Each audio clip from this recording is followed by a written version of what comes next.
Estimado doctor, muy buenas noches. A continuación vamos a hablar de los delitos, cuasidelitos y la responsabilidad civil.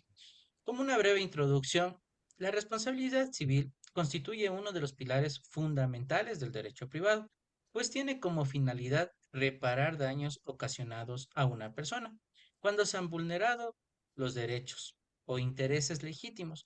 En este contexto, el Código Civil regula tanto los delitos como los cuasidelitos, estableciendo consecuencias jurídicas derivadas de las acciones u omisiones que causan un perjuicio a terceros.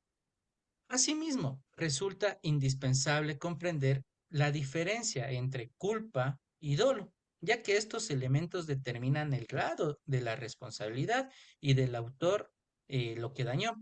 Finalmente, la responsabilidad contractual y extracontractual permiten identificar el origen, la obligación de indemnizar y garantizar el principio a la reparación integral o tener bajo esto una reparación integral.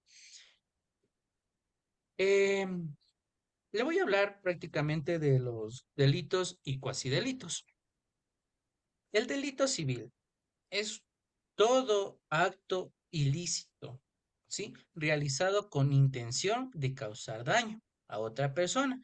Su principal característica es la existencia del dolo, es decir, que hubo la voluntad consistente de producir este prejuicio a la persona, ¿sí? Por otra parte, el cuasidelito consiste en un hecho ilícito, ¿sí? Que produce un daño, pero sin intención de ocasionarlo. En este caso, existe negligencia o imprudencia, también la impericia o descuido por parte del responsable de la acción del cuasi-delito. Sí, en ambas figuras se genera prácticamente una obligación de reparar este daño y la diferencia fundamental también radica en la intención del autor. Eh, Tengo cuatro diferencias principales. El delito requiere una intención, ¿sí? El cuasi delito surge a través de una culpa o negligencia. Eh, en estos, ambos generan una responsabilidad civil. También en ambos, la víctima puede exigir una indemnización o reparación integral. Como ejemplo, eh, una persona rompe deliberadamente un vehículo a otro, utilizando un objeto, podría decirse un bag, un, o rayarle con las llaves. Esto prácticamente existe en lo civil. ¿Y por qué actuó con esa intención? Fue la intención de causar un daño. En cambio, si un conductor distraído causa un accidente y por este accidente existe una muerte, es por irrespetar prácticamente una señal de tránsito, existe esto, se tipifica como un cuasi delito, ya que fue consecuencia de una conducta negligente y no con una intención de dolo o de perjudicar a la persona. Sí, esto fue prácticamente por hecho de culpa. A continuación, mi compañero, estimado doctor. Muy buenas noches, doctor. Yo quiero hablarles sobre las particularidades de los cuasidelitos. Los cuasidelitos, como tal, son una de las principales fuentes de las obligaciones civiles, pues generan el deber de reparar los daños ocasionados aun cuando no exista intención de producirlos. Para que exista un cuasidelito, generalmente deben concurrir los siguientes elementos. Una, la conducta culposa. Dos, la producción de un daño. Tres, la relación de una casualidad entre la conducta y el daño. Cuatro, la existencia de un responsable. Y los cuasidelitos siempre tienen una gran importancia porque promueven el deber general de actuar con prudencia y diligencia en la vida cotidiana. Por ejemplo, los accidentes de tránsito ocasionados por exceso de velocidad, los daños provocados por un profesional debido a tal vez a negligencia, lesiones causadas por incumplimiento de normas de seguridad, daños ocasionados por el descuido de animales o bienes bajo responsabilidad de una persona. Por ejemplo, el artículo 2226 del Código Civil dice daños causados por animales.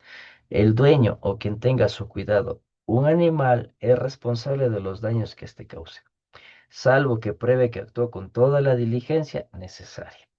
O el artículo 2227, animales fieros.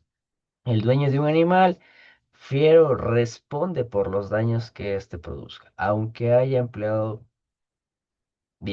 vigilancia, perdón.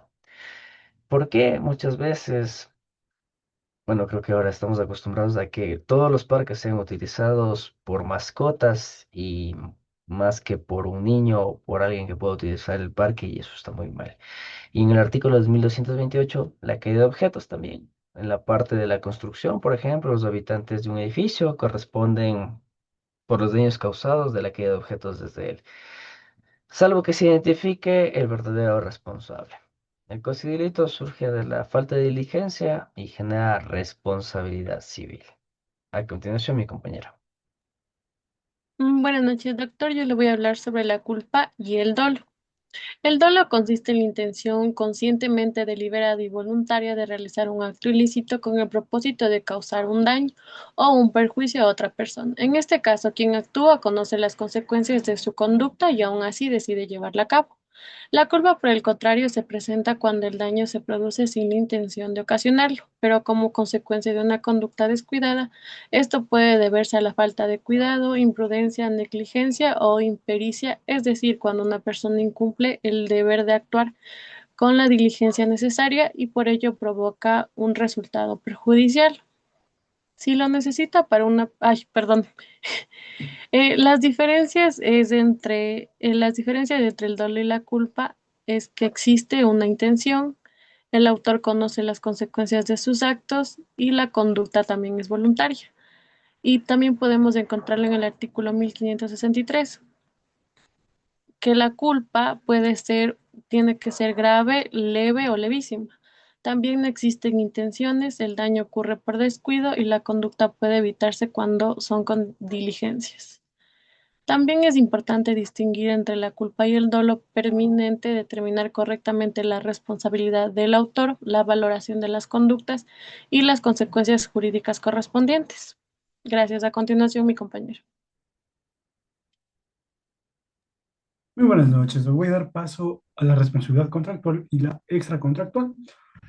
La responsabilidad contractual surge cuando una persona incumple una obligación previamente establecida en un contrato, ocasionando daños a la otra parte, ya que en el artículo 1453 del Código Civil dice que las obligaciones nacen del contrato de hecho lícito, del hecho ilícito y de la ley. Un ejemplo sería una empresa que se compromete mediante contrato a entregar maquinaria en determinada fecha y no cumple, ocasiona pérdidas económicas al comprador, ya que las responsabilidades extracontractuales nacen cuando el daño se produce sin existir una relación contractual previamente en las partes. Y eso se ve en el artículo 1561 del Código Civil, que dice que los contratos deben ejecutarse de buena fe y obligan no solo a lo que expresan, sino a todo lo que emana de su naturaleza. Un otro ejemplo sería que una persona conduce de manera imprudente y provoca lesiones a un peatón con quien nunca tuvo una relación jurídica anterior. En la reparación integral, eh, tiene como finalidad restablecer en la medida de lo posible la situación de la víctima antes de producirse el daño. Pueden comprender indemnización por daños materiales, indemnización por daño moral, la restitución al derecho vulnerado, medidas necesarias para evitar que el daño vuelva a ocurrir, y la reparación integral que busca garantizar la protección efectiva de los derechos y el principio de justicia. Como conclusión, los delitos y cuasidelitos constituyen importantes fuentes de responsabilidad civil, diferenciándose principalmente por la existencia o no de intención en la conducta del autor. La culpa y el dolo permiten determinar el grado de responsabilidad jurídica, siendo elementos esenciales para restablecer las consecuencias legales de un hecho dañoso, y la responsabilidad contractual y extracontractual, que garantizan que toda persona que cause un perjuicio responda por sus actos y repare integralmente los daños ocasionados, fortaleciendo la responsabilidad jurídica y la protección de los derechos. Muchas gracias.